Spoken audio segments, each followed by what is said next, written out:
مهمان عزیز، در احترام گرامی خانم‌ها و آقایان، حضور گرم همگی شما را به این محفل امروزی به خیر مقدم عرض می‌کنیم.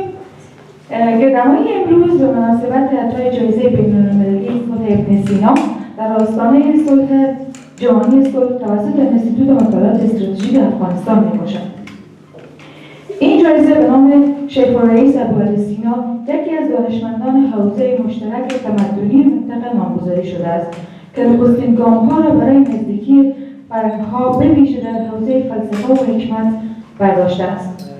جایزه ابن سینا به منظور ارج نهادن به کارکردها و فعالیت‌های افراد و نهادها در زمینه رشد، گفتگوهای میان فرهنگی، حل اختلافات سیاسی و اجتماعی اهدا می‌گردد. جایزه سال گذشته به پروفسور آقای مایکل بری که خوشبختانه این امسال با خود داریم، استاد دانشگاه آمریکایی افغانستان، یک پژوهشگران شناخته شده بین‌المللی در عرصه هنر و تمدن اسلامی تعلق گرفت و قرار است امسال این جایزه به استاد راشد قنوشی، مؤسس و رهبر جنبش اسلامی کشور تونس اهدا گردد. قنوشی ساده 1941 در جنوب تونس تحصیلات خود را در دانشگاه زیتونیه به پایان رساند و در سال 1963 برای ادامه تحصیل به سوریه و در سال 1968 به فرانسه رفت و در هر سه کشور به تکمیل مطالعاتش در رشته فلسفه و علوم اجتماعی پرداخت. وی پس از مراجعت به تونس به تدریس فلسفه مشغول شد و با نشر ماهنامه معرفه در اوایل سال 1970 نخستین هسته حرکت اسلامی تونس را تشکیل داد و به همین دلیل با مشکلات فراوانی مواجه شد و حتی تا پای چوبه‌دار رفت و به خارج از کشور تبدیل شد. قنوشی آثاری در زمینه مسائل اجتماعی، فلسفی، اسلامی دارد که بعضی از آنها در کشورهای مصر، سودان، تونس، الجزایر، ترکیه و فرانسه و ایران به چاپ رسیده است. حال بعد از آغاز مرادیان خواهشمندم به جایگاه تشریف بیاورند و پیام خود را به مهمانان عزیز بیان کنند. بسم الله الرحمن الرحیم. با عرض سلام و بعد از ظهر بخیر خدمت خانم‌ها و آقایان و نمایندگی از انستیتوت مطالعات استراتژیک افغانستان به دعوت ما برای شرکت در برنامه اعطای جایزه جهانی صلح ابن سینا پذیرفته در صحنه شما سپاسگزارم. این هفته یک هفته خودسته است برای ما، نه تنها در افغانستان بلکه در گوشه کنار دنیا. هفته ما با روز میلاد حضرت محمد پیامبر جهان اسلام آغاز کردیم، پیامبری که در قرآن به عنوان رحمت للعالمین از او نام گرفته شده است. این هفته همچنین همزمان بود با زادروز یکی از بزرگان این منطقه ما، اقبال لاهوری، یک از فیلسوفان، یک از شاعران مطرح این منطقه ما باشد. و روز بعد از او همزمان شد با 33 سال روز برداشته شدن دیوار برلین و آغاز یک فصل نوینی در روابط بین‌الملل به ویژه درباره اروپا. این هفته همچنین مناسبت خود از 550 سال روز زادروز بنیانگذار آیین سکس زادروز گرو نانک که 550 سال از او هموطنان و ما مسلمان شما جشن گرفتند. و آخر هفته هم همزمان است با بزرگداشت از زادروز حضرت جامی به استاد مکتبی در مورد از اون کار زیاد کرده است. پس یک مناسبت خوب و خوشی هست این هفته و که همزمان شده است که ما ادعای جایزه صلح داشته باشیم برای بزرگداشت از یکی دیگر از شخصیت‌های صلح‌پرور جهان. همه ما کسانی که مسائل افغانستان پیگیری می‌کنند حرف روز و کلیدواژه روز واژه مقدس صلح و اینکه هر کدام از ما تعریف و نگاه خاص خود به صلح داریم و اینچه مناسبت فرخنده هست که در مورد یکی از تعریف‌هایی که از صلح میشنویم که عبارت از صلح پایدار داشته باشیم. به صلح پایدار اگر ما صلح تقسیم بندی کنیم اگر تقسیم پذیر باشن، صلح از یک صلح حداقلی است که عبارت از آتش‌بس طرفین سلاح‌های خود بر زمین می‌گذارند و منتظر می‌شوند که چه اتفاقی می‌افتد. یک کمی که بالاتر میاییم صلح روی تقسیم منافع هست. یک طرف جنگ میگه اتفاق زنها باشد، طرف دیگر میگه آن قدرت‌ها باشد. و جناب جلالت‌مآب آقای خلیلزاد فعلا یک صلح حد کار می‌کند روی تقسیم منافع هست که چند چوکی به او داده شود و چند چوکی هم به آن داده شود.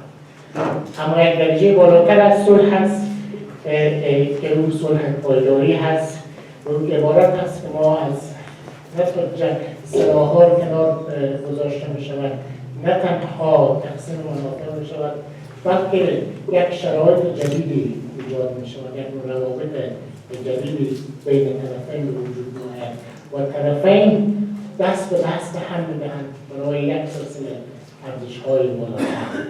و ارزش‌های بالاتر ارزش‌های مثل صلح است، مثل عدالت است، مثل توسعه است، مثل کمک به این و آن است.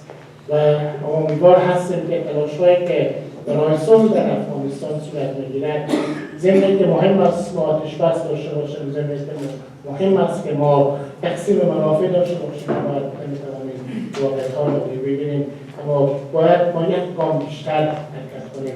باید یک صلح باشد، یک صلح با ارزش باشد که او یک سلسله روابط جدید، یک سلسله انجارهای جدید ایجاد می‌شود. و برای از این کار مهمترین گام صلح افکار و اندیشه‌ها می‌باشد. پیامبر بزرگ سرزمین ما حضرت زرتشت وقتی که سه اصل مهمی که پندار نیک و گفتار نیک و رفتار نیک، از پندار نیک اما اندیشه نیک مهم است. بنابراین صلح پایداری هست که اندیشه‌ها یک همزیستی، یک تفاهم هستند. و جناب راشد المنوشی که ما بیشتر از او خواهیم شنید در جریان برنامه، فردی هست که در حوزه اندیشه‌ها به صلح رسیده است، به همزیستی رسیده است. به عنوان یک مسلمان، به عنوان یک فعال سیاسی که از جریان‌های اسلامی ایجاد شد، امروز جناب آقای راشد المنوشی دست صلح و محبت به طرف دنیا دراز کرده است و می‌خواهد همان در آغاز گفتیم که اسلامی دو معرفی می‌کنند. اسلامی است که پیامبر ما رحمت للعالمین معرفی کرد و همزمان بنیانگذار سیک هم گرونانک هم در جستجوی یک صلح پایدار، یک صلح ایدئال بود و اگر ما اندیشه‌های نانک مطالعه کنیم، هیچ وقت خاطر یک قوم و به خاطر یک سرزمین صحبت نکرد، بلکه اندیشه‌های نانک هم اندیشه‌های جهانی بود که صلح برای همه می‌کرد و دیوار برلین هم سقوط کرد، یک اروپای جدید ایجاد کرد. این اروپای نه تنها مرزها برداشته شد، بلکه یک اروپای جدید ایجاد شد. امیدوار هستیم که تلاش‌هایی که برای صلح انجام می‌گیرد موافقت یک صلح با ارزش و یک صلح پایدار حرکت برساند. و خوشبختانه در سرزمین ما نمونه‌هایی از صلح پایدار داریم. چنگیزخان 12 در قرن 12 میلادی به این سرزمین حمله کرد و آنچه که بوی مدنیت بداد چنگیزخان از بین برد و بعد از او تیمورلنگ آمد و تیمورلنگ هم هر آنچه که بوی از مدنیت و بوی زندگی میداد از بین برد. اما نوادگان چنگیزخان به تیموریان باشند یک مدنیت ایجاد کردند. همانطور که چنگیزخان آمد هرات و نیشابور از زیر و زور ویران کرد، اما نوادگان چنگیز و تیمورخان هرات و سمرقند تبدیل کردند به یک مدنیت جدیدی و شهر و دیار علم و صنعت و گفتگو. امیدوار هستیم که طالبان هم باید سایر کسانی که در هر صورت در این 30 سال جنگ برای سرزمین وارد کردن، خدا کند از زیر طالبان و طرفدارای طالبان هم یک تیموریان جدید ایجاد شد که طالبان و پاکستان و کشورهای دیگر بیرق صلح و همزیستی و سازندگی رو بگیرند. بنابراین از همه شما سپاسگزار هستم که دعوت ما پذیرفتم و اجازه بدید که از جناب پروفسور مارکلبری دوست همه ما خواهش میکنم که تشریف بیارن و سخنرانی خود رو ایراد کنند. جناب پروفسور بفرمایید. و نام خداوند جهان آفرین بسم الله الرحمن الرحیم and the rest in English because we have an international audience and I'm one of the international people here. So without further ado, to be a keynote speaker coming right after having received this prize last year for the first time, and now seeing Rashida Hanouchi in Tunis receive this prize makes me consider that the organizers here at the Institute have sought to link such ideas as humanism, human rights, democracy on one hand, and democratic civilization on the other, in an effort to affirm that Islam and democracy are truly compatible.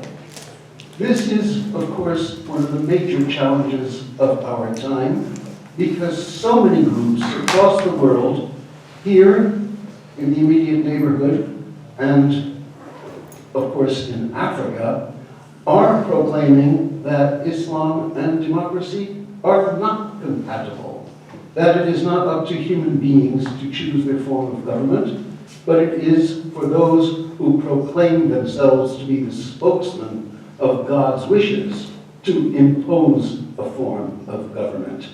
This is quite a debate, and this is a bitter one, a nasty one, and obviously the only way to answer in this debate is for people like Rashid al-Hanouchi to demonstrate in their activity, in their political process, a firm commitment to emphasizing that democracy and Islam fit. They go together. If I may be allowed these comments from the outside, one could say that the test of the 21st century for the Islamic countries is going to be to ensure the conciliation between Islam and democracy, or risk seeing the end of both democracy and Islam itself.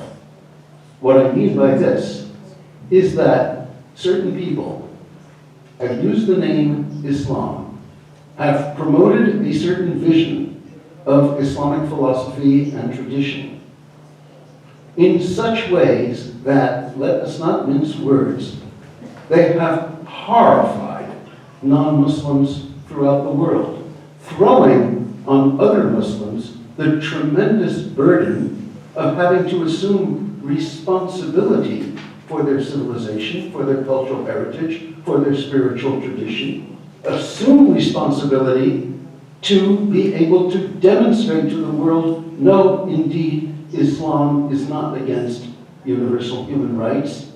To the contrary, Islam seeks to fulfill them. What I mean by assuming responsibility in civilization should be obvious to Muslims, as it is not very obvious any longer to most Westerners of Judaic or Christian heritage, who can simply assume a democratic civilization without having on their own shoulders to carry this responsibility of demonstrating that either their Christian heritage or their Jewish heritage is not incompatible with universal human rights and democracy.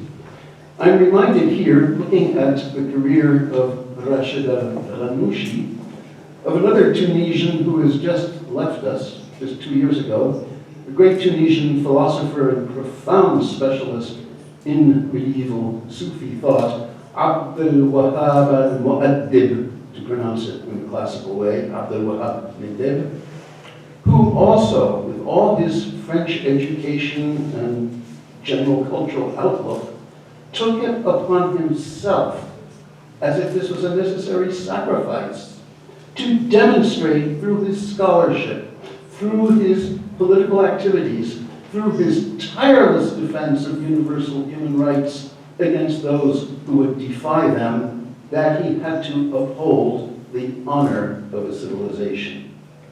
What an incredible burden for so many people who are of Islamic heritage. I think that the institution here honored me last year for my work in promoting knowledge worldwide and here of the magnificent demonstrations of art and poetry that flowered on this soil 500 and 600 years ago as a way of reaffirming the fundamental dignity of Afghanistan's cultural heritage, not by means of pulling Afghanistan away from the challenges of the present and the future, but to the contrary, sharing with Afghans a love for the greatest in the cultural past, which might give them pride and encouragement to pursue the path of democratization in the future. Muslims in the past, again, we have the name of Ibn Sina here, have demonstrated repeatedly the highest accomplishments in philosophy, in mysticism, in law, in literature, in the fine arts, in architecture, in mathematics and algebra, in astronomy and medicine. This is the challenge that is incumbent on all of us today in the human family. Regarding democracy, I think it's safe to say that there is no peace without democracy, because any other government but democracy presupposes violence. Violence against the population, pressure, force, terror, fear. Those can never be the conditions of any other peace but the peace of the tomb or the peace of silenced terror. That is not real peace. Real peace is when citizens of a country believe that they can share in the common progress of their land and that their government reflects their aspirations or tries to do the best it can to respond to their aspirations and to deliver with responsibility a better present and future to all. Afghanistan finds itself in a very strange place. It is a democracy. With all the faults of democracy, like Winston Churchill said, the worst government of all except for all the others, with all the backbiting and criticism and disputes, and yet free speech, the love of dialogue and dispute and competition is very deeply rooted in this country, almost more rooted than it is in the countries surrounding Afghanistan. And this despite all the terrible conditions that Afghanistan is living through, but upholding the dignity of democratic aspiration can occur even in the most trying conditions. And when Rashid Ghanouchi spends years in prison, he reminds us of other leaders like Mandela or Gandhi in the non-Islamic traditions, who also suffered imprisonment, repression, and yet were able to maintain the goal of human rights, freedom, and democracy. Afghanistan is almost such a prison today, so tightly besieged by neighboring powers that seek their own interest in strategic control or influence over this particular piece of territory. And yet, whatever the great powers, Afghanistan's people are repeatedly showing this commitment that Rashid Ghanouchi has shown on the other side of the Islamic world in Tunisia. Now, Tunisia is very dear to all our hearts, partly because it is one of the great centers of classical Islamic civilization. One need name only one extraordinary figure to remember Tunisia's contribution to the world civilization of Islam, and that is the historian, sociologist, philosopher Ibn Khaldun, probably Tunisia's greatest genius in the Islamic age, but also because Tunisia today, in all the turmoil and torment that surrounds it, in Algeria, in Libya, throughout the Western African belt along the south of the Sahara, where movements very similar to those that wreak endless atrocities in Kabul's streets are also murdering people and terrifying people. When Tunisia, alone of all the Arab countries after 2011, was able to restore a democratic form of government, it managed to face the challenge of all those attacks.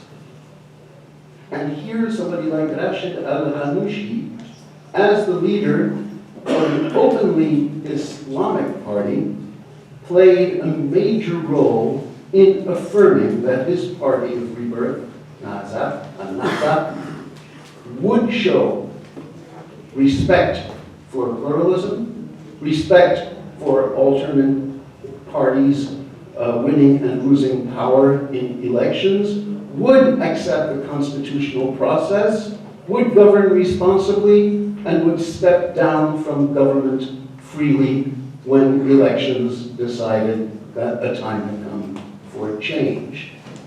I think I understand that the Institute here has chosen to encourage such a stand because it is exemplary.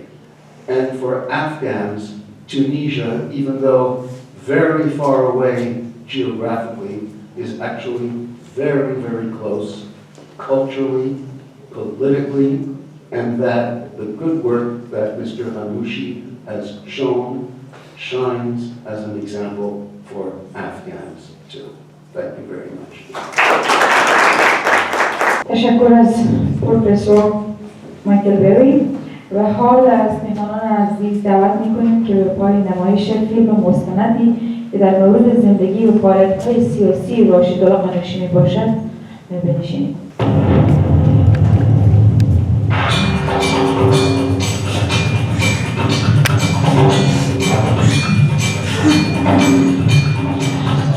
ما به تونس آمدیم تا با کسی ملاقات کنیم که متولد شد تا دهقان باشد، اما اصرار داشت متفکری شود تا تغییری به وجود بیاورد. او در ابتدا ناسیونالیست ناصری بود تا زمانی که به ایدئولوژی اخوان المسلمین رسید و اخوانی شد. او به بیان عقاید خود دستگیر شد، آواره شد، برگشت و رهبر شد. فیلسوف و متفکر و رهبر است. خود او دوست دارد تا در تونس وی را به این نام بشناسند: شیخ راشد غنوشی. از زمان آغاز بهار عربی امروز با شخصیتی که دیدگاه‌هایش برای مردم الهام بخش است ملاقات خواهیم کرد. مردی که زندگیش را در مزرعه آغاز کرد و از مکتب و منبر عبور کرد و به سیاست رسید. متفکر الهام بخش، زندانی که در جبید بود و بازگشته به وطن. رهبر شیخ راشد غنوشی. بیایید از ابتدا شروع کنیم، یعنی از آغاز شکل‌گیری تفکر شیخ راشد غنوشی. همونطوری که در وبسایت رسمی شما ذکر شده است، شما یک فرد ناصری و لیبرال بودید. سپس شما به سمت اخوان المسلمین رفتید و جذب آن شدید. این درست است که من با ایدئولوژی ناصریسم در سوریه و شمال آفریقا آشنا بودم، اما در حقیقت ناصریسم به معنای مخالفت با اسلام نیست. در شمال آفریقا هیچ گونه اختلافی و تمایزی بین اسلام و عربیت وجود ندارد، بلکه مثل یک سکه دوریه می باشد. یک طرف آن عربیسم است و طرف دیگر آن اسلام، و در شمال آفریقا تفکیک میان عربیت و اسلام کار سختی است.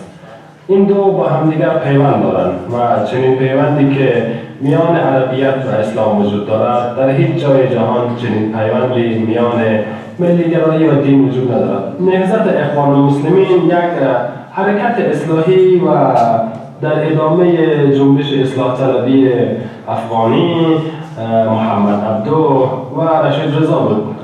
حسن البنا امتداد این جنبش اصلاحی را رقم زد که برای همزیستی مجدد دین با زندگی فعال بوده است، چرا که انحطاطی که در جهان اسلام شاهدش بودیم به معنای جدایی دین از زندگی است. درست است که ملت ما مسلمان باقی ماند، اما اسلام از اقتصاد و سیاست یا حتی توسعه و دغدغه‌های بشری فاصله گرفت. ایده اصلاحی توسط مکتب اصلاحی از جمله مکتب اخوان المسلمین در جهت بازیابی مجدد پیوند بین مذهب و آموزه اسلامی و زندگی فعال شد. در حقیقت ایده اصلاحی و پیوند میان اسلام و زندگی بود. شما به جرم سرقت یا دیگر جرم‌ها وارد زندان نشدید، بلکه جرم شما این بود که می‌خواستید افکارتان رو گسترش دهید. این افکار اصلاحی که من به آنها اشاره کردم را در مدرسه‌ها، مساجد و مراکز فرهنگی از راه‌های مسالمت‌آمیز تبلیغ می‌کردم. مردم را از طریق شیوه آموزشی بدون خشونت دعوت می‌کردم. این کار تبلیغی و فکری می‌توانست بدون هیچ گونه خشونت تداوم پیدا کند. اگر که اما شما به معرفی این ایدئولوژی اشاره کردید و این همان چیزی است که رژیم در آن زمان احساس می‌کرد که می‌خواهید همه عرصه‌ها را اصلاح کنید، فساد را برطرف کنید و آنچه را که مخالف اسلام و ایده‌های شماست را حذف کنید. آیا ممکن است این همان چیزی باشد که آنها احساس کردند؟ اگر ساختار دموکراتیک بود، این کار می‌توانست بدون خشونت انجام شود. اگر ساختار دموکراتیک می‌بود، اگر آزادی در این کشور تضمین می‌شد، دیگر نیازی به قرار دادن ما یا افراد دیگر در زندان نبود. چرا که دیکتاتوری بی‌رحمانه است و هیچ کس را قبول ندارد و رقیب را نمی‌پذیرد. اخوان المسلمین برای تونس چه هدیه داد؟ ذکر یک نکته مهم ضروری است. انقلاب تونس یک انتقال غیرعادی از دیکتاتوری به دموکراسی از طریق انقلاب بود. زیرا رژیم موجود از همه خواسته‌ها برای اصلاحات خودداری می‌کرد. اصلاحات می‌توانست به تدریج عملی شود. برای مثال رژیم مراکش در حال تحول تدریجی بود و به مرحله پایدار دموکراسی رسید. اما رژیم بن علی همه درها را بست و زندان باز کرد و او دموکراسی سوری را ادامه داد. به همین دلیل انقلاب تنها راه حل. ما بسیار سازش کردیم. ما به دموکراسی نوظهور بر اساس قانون توافقی دست یافتیم، اما نه به معنای دموکراسی‌های تک‌حزبی. و این قانون توافقی است که ما ارزش‌های آنها را کشف کردیم. توافق مثل ایده اجماع در اسلام است. این به این معنی است که تصامیم اجرا نمی‌شود مگر اینکه 51% آرا را با خود داشته باشد. یعنی اینکه شما نمی‌توانید با یک حزب حکومت کنید مگر 51% حکومت توافقی. بله، در تونس چندین حزب موافق از چپ‌ها، راست‌ها، سکولارها و اسلامگراها به 90% توافق رسیدند. 94% موافق قانون اساسی تونس بودند. برخی افراد جنبش النهضه را یک جنبشی که همیشه سازش می‌کند می‌شناسند، اما مشکلی برای تسلیم شدن در جهت منافع مردم و منافع تونس نداریم، چون منافع ملی مقدم بر منافع حزبی است. به همین دلیل است که ما می‌توانیم از مسائل حزبی خود صرف نظر کنیم و حقوق حزبی ما مقدم است بر حقوق تونس و برای ثبات و صلح و دموکراسی در تونس ما قربانی می‌دهیم، چرا که اگر دموکراسی نباشد احزاب یا مطبوعات نخواهند بود یا آزادی یا حتی حق زندگی کردن. آیا قصد تأسیس خلافت ششم را در تونس داشتید؟ خلافت ششم بر موضوع عدالت تاکید دارد. 4 خلیفه وجود دارد و خلافت پنجمی وجود دارد که عمر بن عبدالعزیز است و این نیز خلافت ششم است. حدیث واضح کرده است که خلافت ششم در راستای عدالت تأسیس می شود. آیا شما قصد دارید خلافت را اینجا تأسیس کنید؟ والله که آرزوی تأسیس خلافت نداریم. آرزوی من اتحاد میان همه مسلمانان است. ما در یک کشور ملی زندگی میکنیم و آن را تونس مینامند و ما در راستای اصلاحات در تونس کار میکنیم. نظر شما در مورد چپ‌ها و راست‌ها چیست؟ یا در مورد سقط جنین، حقوق همجنسگراها یا در مورد حجاب زنان مسلمان چه نظری دارید؟ زمانی که در سال 1981 وارد سیاست شدیم فقط با یک شعار وارد شدیم: آزادی برای ما و برای همه در تونس. ما هدف ایجاد خلافت و ایجاد قانون اسلامی نداشتیم. معتقدیم که اسلام برای هر مکان و زمان مناسب است، ولی شعار ما آزادی برای ما و برای همه در تونس است. ما به انتخاب مردم تونس احترام گذاشتیم. من یکی از جلسات پارلمان را دیدم که در مورد قیمت نوشیدنی‌های الکلی وارداتی بحث می‌شد. مالیات بالای مشروبات الکلی و قیمت بالای این نوشیدنی‌ها باعث شده بود که شهروندان تونسی نتوانند از این نوشیدنی‌ها استفاده کنند. مجلس به اتفاق آرا بر کاهش نرخ مالیات رأی داد تا مردم بتوانند آن را با قیمت مناسبتری بخرند و حزب النهضه هم در این اکثریت آرا شریک بود. این برای هر مسلمانی واضح است که نوشیدن الکل حرام است. اما الکل در اینجا مصرف می شود. اگر تعداد زیادی از مردم مایل به نوشیدن الکل باشند و حداقل 50% تونسی ها الکل بنوشند، بنابراین هر گونه تلاش برای منع کردن شراب مساوی است با گسترش آن. اسلام این مسئله را مورد توجه قرار داد و آن را ممنوع نکرد تا اینکه جامعه آماده آن باشند. میخواستم بگویم که مسئله این نیست که الکل حلال است یا حرام. البته که الکل حرام است، ولی اجرای این قانون مهم است یا واقعیت تونس.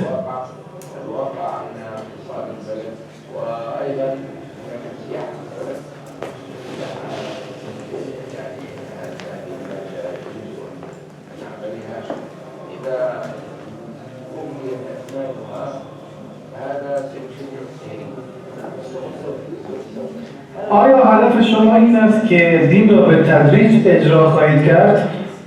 نه، در زمان اجرای دین ما به موضوع اجرای تدریجی احترام خواهیم گذاشت. مسلمانان مجبور نیستند به یک بار قوانین اسلامی را عملی کنند. آیا مردم آمادگی این را دارند که بعضی از قوانین را بپذیرند یا خیر؟ و یا ما پس از آماده شدن جامعه آن را اعمال می‌کنیم؟ اگر حزب اسلامی 51% آرا را به دست آورد و حاکمیت کند، با اقلیت‌های دیگر چه می‌کند؟ اقلیت‌های مسیحی و غیر مسیحی آیا به عقاید آنها احترام می‌گذارد؟ با سکولارها چه خواهد کرد؟ آنها را می‌کشد یا سرهایشان را قطع می‌کند؟ همه اینها یک توهم است و غیر واقع بینانه. در ابتدا اسلام در هر مکان و هر زمان به تدریج شروع می‌شد. اسلام به تدریج شروع می شود. اما ما در مورد چگونگی تغییر واقعیت‌های جامعه صحبت می کنیم، نه در مورد تئوری، دانش و قانون. در مورد تغییر و چگونگی تغییر این واقعیت، آیا ما آن را با قانون و شلاق و زندان تغییر می دهیم یا با اقناع و آموزش و تامین فضای مناسب تغییر می دهیم؟ واقعیت‌های ما پیچیده است، روش‌های ما سختگیرانه نیست. یعنی باید حکومت را به دست بگیریم و قوانین اسلامی را سختگیرانه اعمال کنیم. در این صورت به قوانین اسلامی یا وزارت معارف یا رسانه‌ها احتیاجی نخواهیم داشت. ما فقط به قاضی، پلیس و شلاق احتیاج داریم و به زور بر مردم حکومت می‌کنیم. متاسفانه این در برخی از کشورها یک نظریه غالب است. من این پیشرفت را به باور خودم به مثابه امری تلقی می‌کنم که باید به طور تدریجی با واقعیت خود مواجه شویم. اما محدوده این سازش‌ها چقدر است؟ سازش تا چه میزانی؟ نکته مهم این است که ما در مبانی و اصول سازش نمی‌کنیم. اینکه حلال و حرام و حق و باطل چیست و خوب و شر چیست روشن است. امر خوب نیکو است و امر منکر بد است. آیا صحبت‌های شما مثل همان شعر است که میگوید همه چیز در اسلام خوب است، این که حسن البنا آن را ساخته باشد یا هر کسی دیگر مهم نیست؟ آیا این برآمده از همین تفکر است؟ این مثل تفکر اهل سنت است، اما متفاوت از بدعتکاران و خوارج. خوارج مردم را به خاطر گناهانشان تکفیر می‌کنند. کسی که مرتکب گناه می‌شود را تکفیر می‌کند. این خطرناک است و این عقیده که مسلمان باید یا کامل باشد یا کافر، این صحیح نیست و اسلام یک دین واقعی گرایانه است.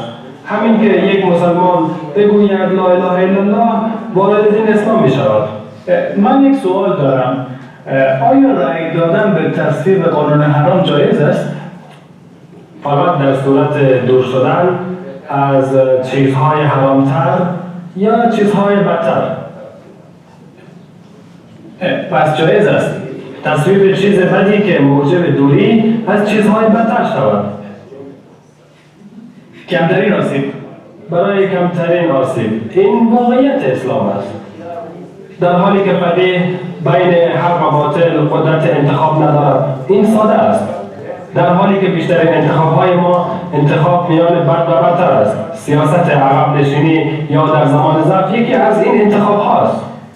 شما هنوز هم بخشی از حزب اخوان المسلمین هستید؟ ما بخشی از اسلام و ملت اسلامی و اخوان المسلمین و نهضت اسلامی هستیم و اخوان المسلمین یک جنبش اسلامی بود که در جاهای دیگر گسترش شد. شما متعلق هستید؟ ما متعلق به اسلام هستیم. ما متعلق به تونس هستیم. ما طبق قانون تونس و دولت تونس کار میکنیم. همه مسلمانان در چارچوب دولت ملت فعالیت میکنند. این یک گفتگوی خیلی عمیق بود و از تماشای شما سپاسگزاریم.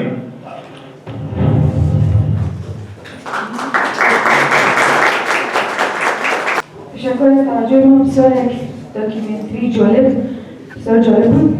و حال زمان از این رسیده که ما اعطای جایزه داشته باشیم. قرار بود که این جایزه به خانم عربگلی داده شود، چون اونا نیستن و حال از آقای سفیر از سفیر اندونزیا خواهش مندیم که به نمایندگی از خانم عربگلی، به نمایندگی از رئی که جایزه آقای افغانوشی بیاین و جایزه تسلیم بشن. سفیر اندونزیا مستر امباسادور. Mr. Ambassador, since Mr. Anushi couldn't make it, Yeah. so he asked us to choose someone from the crowd to present the award on his behalf. So if you can make that decision, because you represent the eastern part of Islam and Mr. Anushi, they are more western, so they're geographic challenge.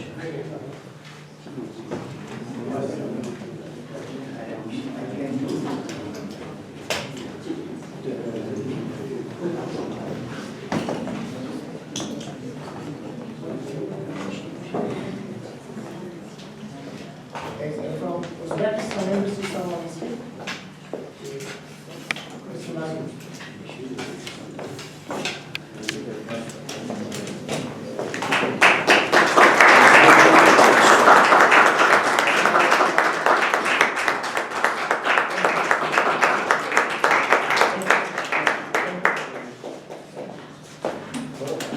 حال به تماشای کلیپ کوتاهی که از چگونگی ساختن یک تندیس هست می‌نشینیم.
پیام برنده امسال سال 2019 جایزه بین‌المللی صلح ابن سینا محترم راشد القنوشی مؤسس رهبر جنبش اسلامی کشور تونس است و پیام از اونها توسط خانم ایوبی به خوانش گرفته می‌شود.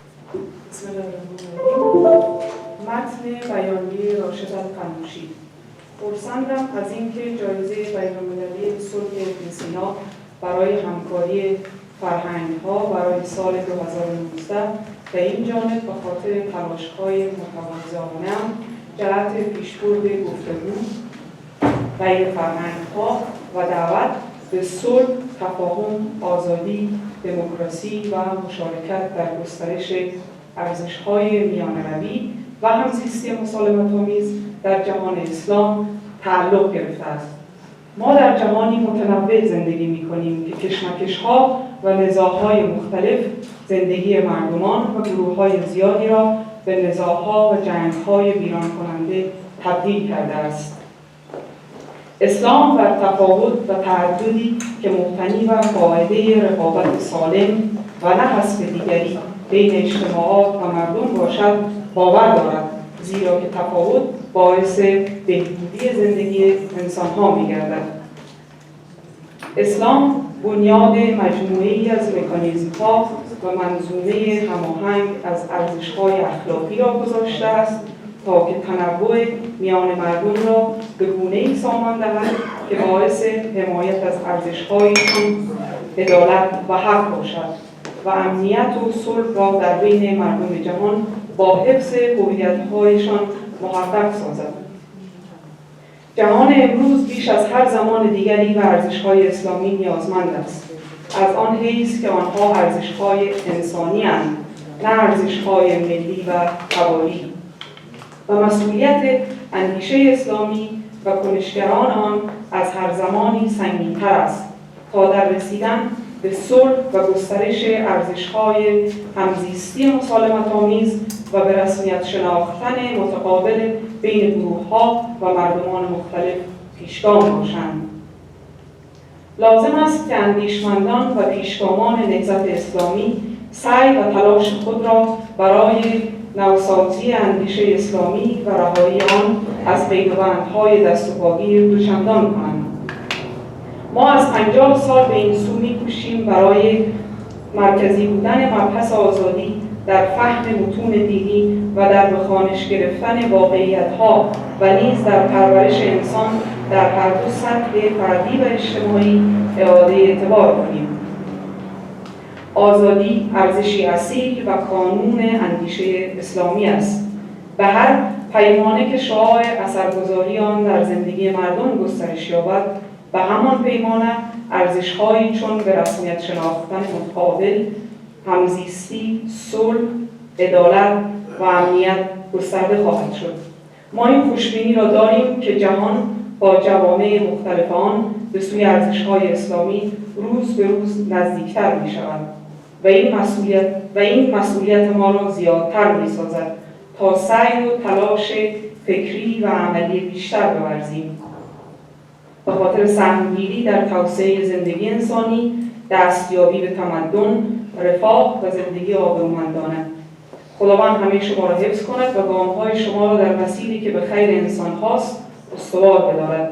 باری دیگر از این که با اعطای این جایزه مفتخرم نمودید سپاسگزارم. و السلام علیکم و رحمت الله و برکاته. راشد القنوشی، رئیس حزب حرکت نهضت تونس. سپاس از خانم ایوبی. القنوشی از بازرس‌ترین چهره‌های جنبش اسلامی تونس و از معروف‌ترین اسلامگرایان معارف در جهان عرب و طول دهه اخیر به حساب می‌آمد و از جمله کسانی است که نامش با عصر بیدارگری اسلامی در افریقا گره خورده بود و سهم عمده‌ای در بنیانگذاری جنبش اسلامی معاصر در تونس ایفا کرده است. حال از پروفسور سیدحسین اشراق حسینی خواهشمندم تا به جایگاه تشریف بیاورند و صحبت‌هایشان را که در مورد وضعیت اندیشه ورزی در جهان است ارائه بفرمایند. بسم الله الرحمن الرحیم. خدمت همه شما دانشمندان گرامی و مهمانان عزیز سلام عرض می‌کنم. 10 یا 15 دقیقه صدی افراد شامل شدند که جناب وقت که مراجعان فرموده بودند در رابطه با بحث اندیشه‌ورزی، وضعیت اندیشه‌ورزی و چالش‌ها و فرصت‌هایی که در پیشروی اندیشه‌ورزی در جهان اسلام وجود دارد صحبت خواهم کرد و همچنان این بحث را ربط خواهم داد با تغییر پارادایم در حوزه فکری راشد منوشی، شخصیت علمی و فلسفی و سیاسی تونس. اندیشه همونطوری که همه شما می‌دانید تلاش است برای حل مسئله و رفتن از پرسش و پرسش است. ظرفیت اندیشه‌ورزی بدون شک از مهمترین استعدادهای بشری است. می اندیشم پس هستم دکارت هم ناظر بر همین مسئله است. اما چیزی که مهم است در اندیشه‌ورزی یک عنصر دیگری که این بحث را تحقیق می‌کنه عبارت از آزادی است. با داشتن آزادی در حوزه اندیشه‌ورزی است که جهش‌های بزرگ رخ می‌دهد و جابجایی پارادایم‌ها صورت می‌گیرد و همچنان تحولات بزرگ در حوزه‌های فکری رقم زده میشه. اما از آنجا که جهان ما شما دچار تضاد و تزاحم است و نمیگذاره که اندیشه‌ورزی جان بگیرد، و همین خاطر است که حتی در جهان اسلام با وجود از اینکه حدیث وجود دارد، اگر مجتهد در اجتهاد خودش کار درست و مثلا جهد و فیصله درست را انجام بده 2 ثواب دارد و اگر به خطا برود 1 ثواب. و همچنان رابطه دیالکتیکی میان مصلحت و متن و برجسته بودن عنصر مصلحت باز هم دیده میشه که در جهان اسلام ما با چالش‌ها و موانع و محدودیت‌های روبرو بوده بحث. تحلیلگران 3 چالش عمده را در برابر اندیشه‌ورزی در جهان اسلام مطرح می‌کنند. اول، عدم میل به تغییر جهان. 2، زیر سوال رفتن مشروعیت حکومت‌ها و توسل آنها به عالمان دین. و 3، سرخوردگی از شکست‌هایی که در طول این دوران‌ها در جهان اسلام با وجود آمده. و همین خاطر است که این 3 چالش عمده و 3 واقعیت برجسته بر وضعیت اندیشگی و فرهنگی جهان اثر گذاشتند.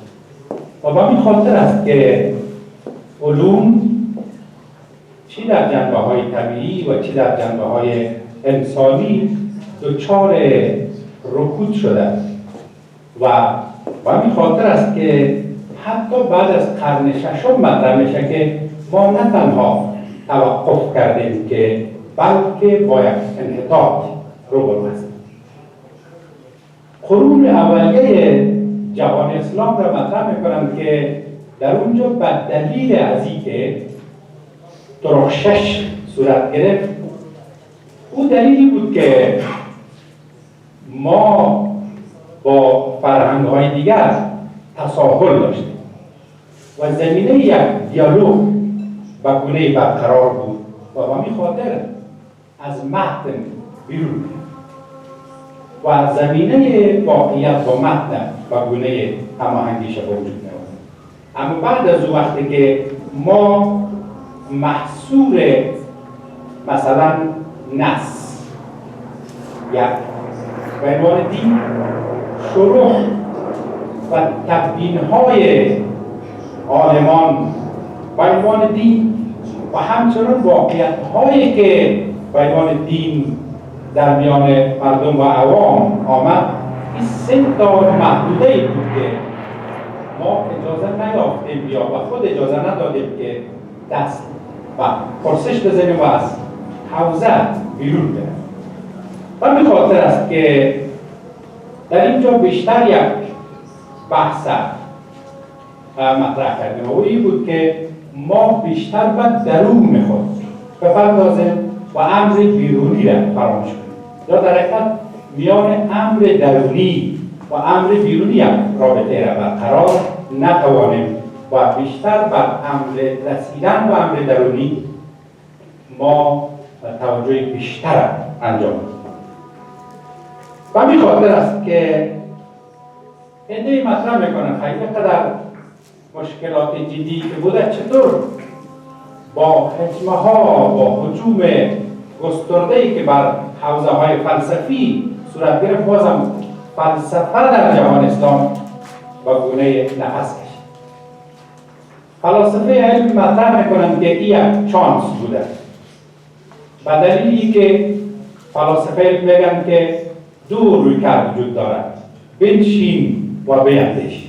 کار فلسفی میکنه و برو و ببین. این کار علمی است که این کار برو و ببین با مشکل رو بروشد، چون هزینه بردار. و همین خاطر است که بیشتر معرفت النفس انفعل معارف جدی گرفته شد و ما از سامان دادن کار بیرون یک مقدار غافل شدیم. اما در این میان رویارویی دو فرقه فکری کلامی، اشعری و معتزله، این بر حیات فکری اسلام اثر جدی گذاشت. یک فرصت به وجود آمد که معتزله بیایند با رویکردهای فلسفی و خردورزانه اینا دست به تعویل بزنند و یک فرصت جدید را وجود گرفت. این فرصت جدید تا به حال در جهان اسلام خودش را نشان داده. نو معتزله یکی از به اصطلاح عقبه ها و پشتوانه های نواندیشی است در جهان اسلام و به همین خاطر است که این تعویل گرایای خردورزانه زمینه را فراهم کرده تا دانشمندان جهان اسلام و نظریه های معتبر و جدید علوم انسانی و زیبایی شناسی های مدرن و هرمنوتیک و پرداختن های فلسفی رو بیارند و زمینه یک سلسله تغییرات را به وجود بیارند. در این حوزه در مصر، در ایران، در آفریقا از جمله تونس و در برخی از کشورهای اسلامی، حتی آفریقای مثلا جنوبی، این تحولات به وجود آمده و همین خاطر است که تقریبا سیاست زدگی در جهان اسلام یا اسلام سیاسی را حالا با چالش روبرو می‌کنه.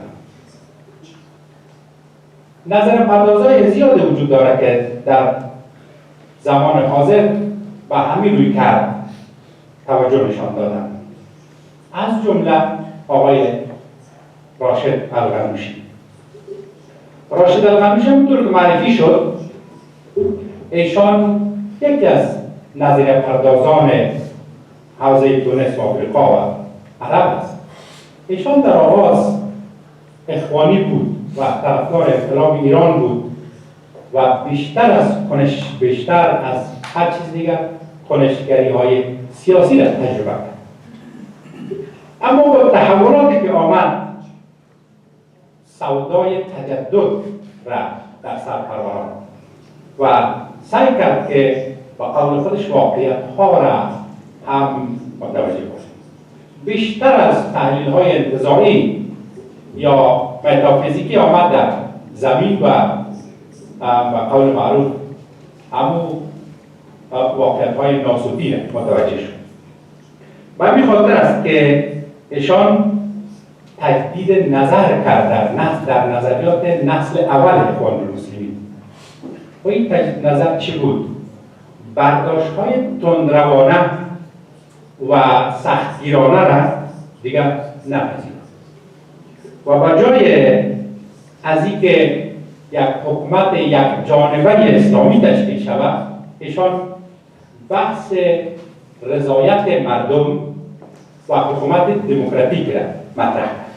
یعنی در حقیقت بیشتر از اینکه به شعارهای سیاست زده رو بیاره، به مقاصد دین توجه کرد.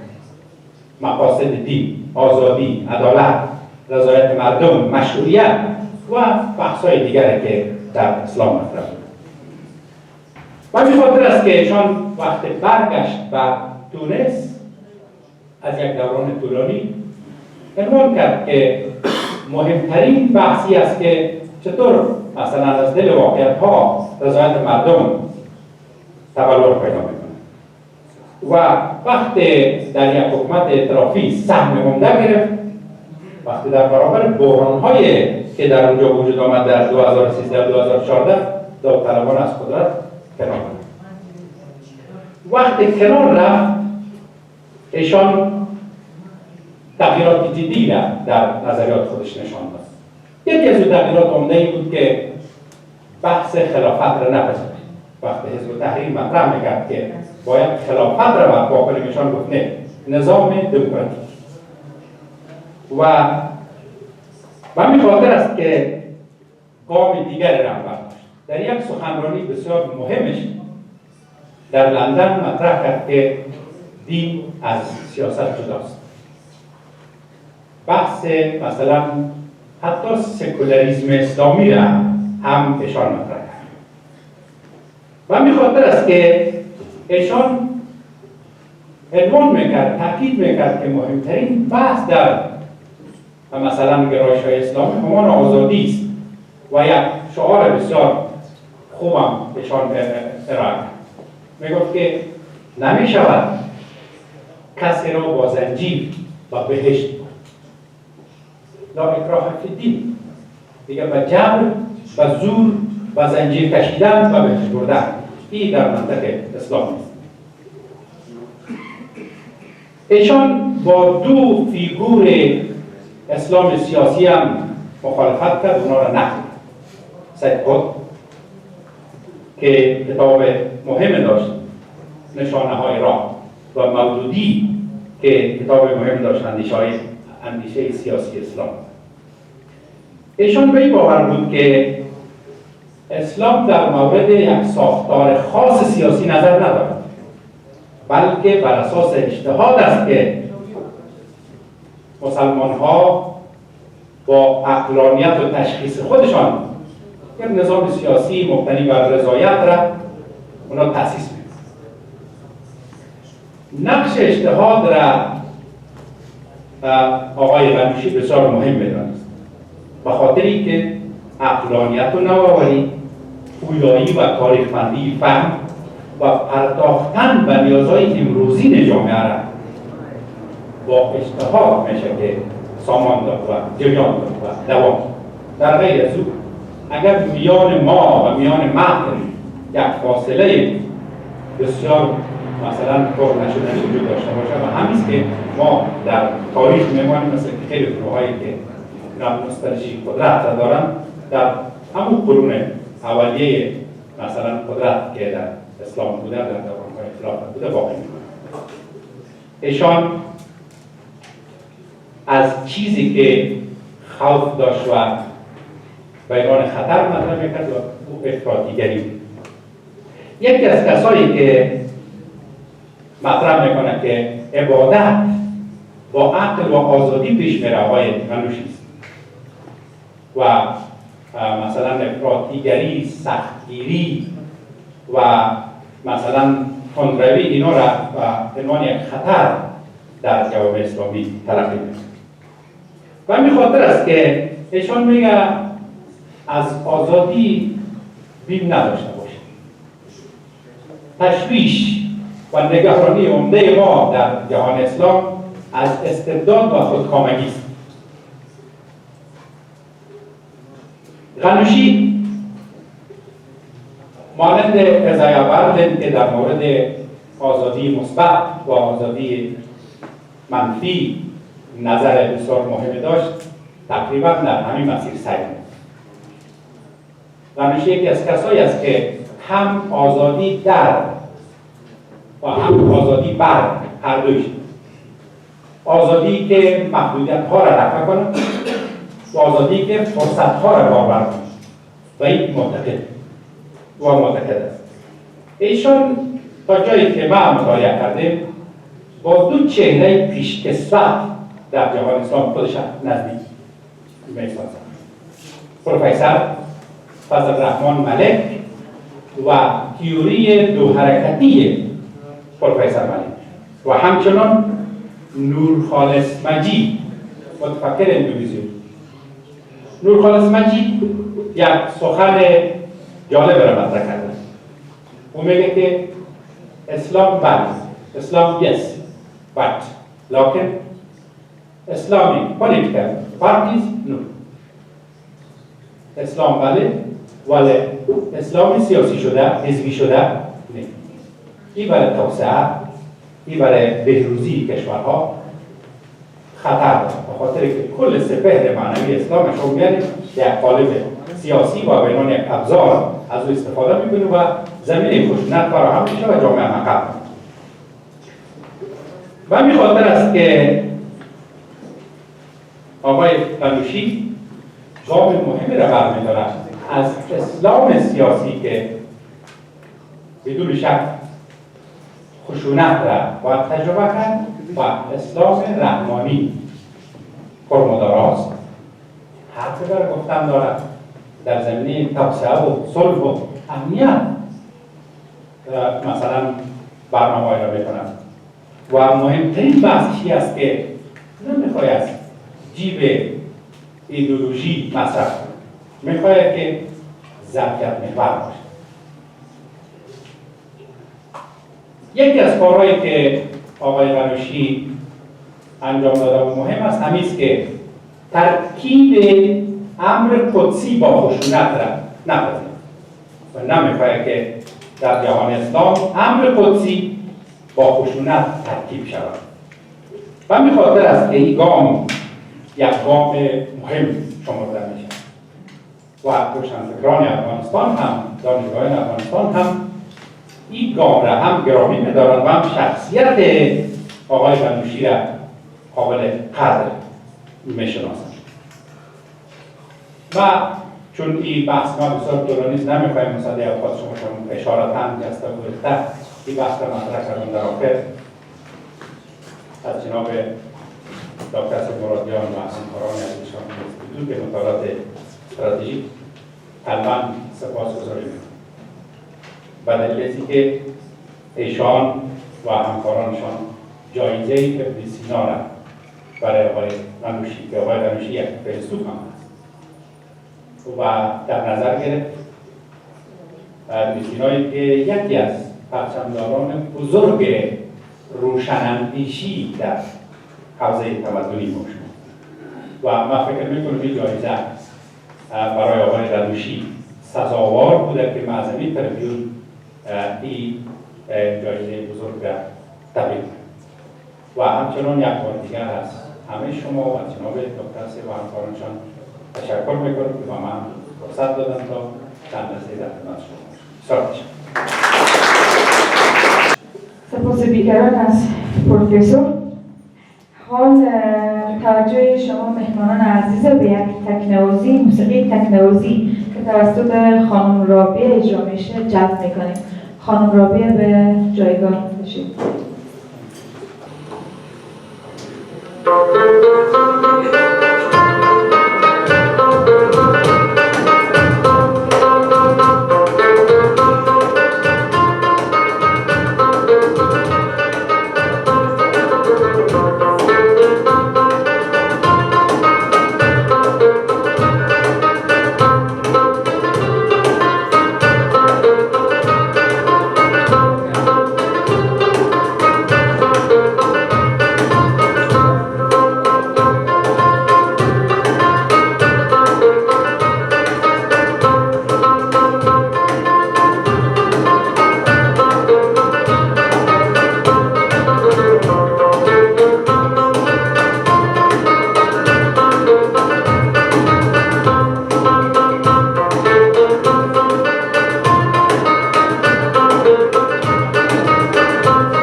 بسیار زیبا از تکنوازی خواهرمان خانم رابیه. کاروان صلحی داشتیم و داریم. از 1.5 سال به این سو حرکت کردن و جنبش پیدا کرد. از 7 نفر شروع شد و به هزارها نفر رسید. آقای محمد نیکزاده میخوایم به جایگاه که بیشتر صحبت کنیم. بسم الله الرحمن الرحیم. ستاسو د ټولو مشرانو او د عدم تشدد د فکر د خزانو په اجازه داسې نن ډېر خوشحاله یم چې په داسې مجلس کې ګډون کوم چې دلته په علمي سطح او په علمي کچه باندې د عدم تشدد هغه اصلي څهره ښکاره کېږي او ګورو چې په لوړه کچه باندې د مشرانو څخه هغه څه واورېدل شوه چې تر اوسه مو نه واورېدلي. مننه د ټولو مشرانو څخه. لږ وضاحت به درکړو که څه هم موږ خو په علمي لحاظ باندې دونه لوړوالی نه لرو، اما دونه پوهېږو چې زما په شخصي نظر باندې تشدد یوازې 15 تر 10% دی د انسان په وجود کې، باقي 95% یا هم تر 90% عدم تشدد دی. اما نن انسان د کمو فیصدونو یعنی د 5 څخه تر 10% پورې دې ته رسېدلی چې عدم تشدد تر خپلې ولکې لاندې راولي او موږ د پرمختګ او په انساني ارزښتونو باندې د نه پوهېدلو سبب سي او د انساني ارزښتونو د پرمختګ مخه ونیسي. نو ځکه په هېواد کې په افغانستان کې چې زموږ هېواد د زخمونو او کړاوونو کور دی، هلمند غوندې یو ښار یا یو ولایت چې د دغه جګړې د اور په لمبو کې سوځېدی، هغه د دې زخم هغه مابین و. د زخم د مابین څخه د درد لوړ احساس وشو او دا احساس ځوانان په دې مجبوره کړه چې د عدم تشدد لاره اختیار کړي. وروسته د هغه څخه چې په آخر انفجار کې د 14 ماشومانو ټوټه ټوټه کېدل او په اور باندې سوځېدل، دا د دې سبب شو چې ځوانان یا انسان په دې مجبور شي یا عدم تشدد بغاوت وکړي د تشدد پر وړاندې. نو اووه کسان دې ته آماده شوه چې په پښو باندې حرکت وکړي او دا پیغام د ولسونو او بالاخره تر نړۍ پورې ورسوي. د دې اووه کسانو حرکت سبب د دې شو چې په لاره کې نور کسان هم یو ځای کېدل. اول ته موږ په دې وپوهېدلو چې موږ څه کوو، کرار موږ په دې وپوهېدلو چې انسان د څونه بدبختیو سره مخامخ دی، انسان د غربت ښکار ګرځېدلی دی، په فکري لحاظ باندې هېڅ ازادي نشته. نو ځکه موږ وغوښتل چې د دې کار لپاره باید لا هم ډېر کار وشي. د عدم تشدد د راتګ لپاره ډېرې لوړې او ژورې پکار دي چې باید کار وشي. نو ځکه موږ هڅه وکړه چې ډېر کار وکړو او د کابل ته د راتګ هدف دا و چې موږ فکر کوئ احساساتي وو چې د دوی به په دې اوله زړه وسوځي او بالاخره یو د سولې لار به پیدا شي او بیا به موږ کور ته ځو. اما کابل ته په راتګ موږ په دې وپوهېدلو چې لا هم د ډېر ستر کار اړتیا ده. نو بیا د لږ څه پښو سفر شروع شو تر مزارې پورې چې دا غږ لا هم لوړ شي تر څو دنیا په دې پوه شي چې په افغانستان کې د عدم تشدد اړتیا ده او دا لاره پکار ده چې باید تر فکرونو پورې ورسېږي. موږ وکتل چې په فکرو کې عدم تشدد وده کوله، ځکه مو لا هم په دې کې اضافه کاري شروع کړه. په دې سفرو کې تاسو ته به لږ معلومات درکړم. موږ د وینا په برخه کې تقریبا د 340 په شاوخوا کې مسجدونو کې د عدم تشدد وینا کړې ده چې د دې تاثیر ډېر زیات و، ځکه محراب او منبر و. او داسې شپږ نوي ښوونځي چې نوي ماشومان په هغه کې روزل کېږي، د عدم تشدد هغه فکر په دوی کې پیدا کېدل او هغه کښت کرل سوی دی. او داسې د 15 پوهنتونونو د نوو ځوانانو چې اړتیا ده چې د نوو ځوانانو په فکر کې د عدم تشدد هغه کښت وکړل شي، دا د پوهنتونونو د نوو ځوانانو دپاره و. وروسته د هغه څخه ځانګړې غونډې 343 شاوخوا ځانګړې غونډې په دې برخه کې سیمې دي چې په هغه کې عموما 80 سلنه د عدم تشدد تګلاره وه. او داسې کابل پوهنتون او داسې د امریکا پوهنتون کې ځینې ایوارډونه ورکول شوي دي د کابل په پوهنتون کې او داسې د امریکا په متحده ایالاتو کې د سولې د ولسي حرکت یا د PPM یوه برخه هلته یو ایوارډ ورکول شوی دی د سولې. وروسته د دې څخه د پښو سفرونه 700 کیلومتره د هلمند څخه تر کابل، وروسته د هغه څخه 500 کیلومتره د کابل څخه تر بلخ پورې په لږو پښو سفر، او داسې 200 کیلومتره د لښکرګاه څخه تر موسیقلا پورې کله چې موږ مجبوره شو دې ته چې د طالبانو په مخامخ ورشو، دوی تهدید کړو او دوی دې ته ودرولو چې تاسې موږ نه پرېږدو او بالاخره تشدد درسره کوو، خو نه تشدد دونه اړتیا ده دونه زورور چې د دې تشدد مخه ونیول او سفر وکړو. او داسې 319 د ځانګړو غونډو په لړ کې ځینې نور څه مخته تله، 21 ولایتو ته سفرونه او 71 ولسوالیو ته سفرونه او داسې 212 کلو ته د عدم تشدد او د سولې پیغام رسول.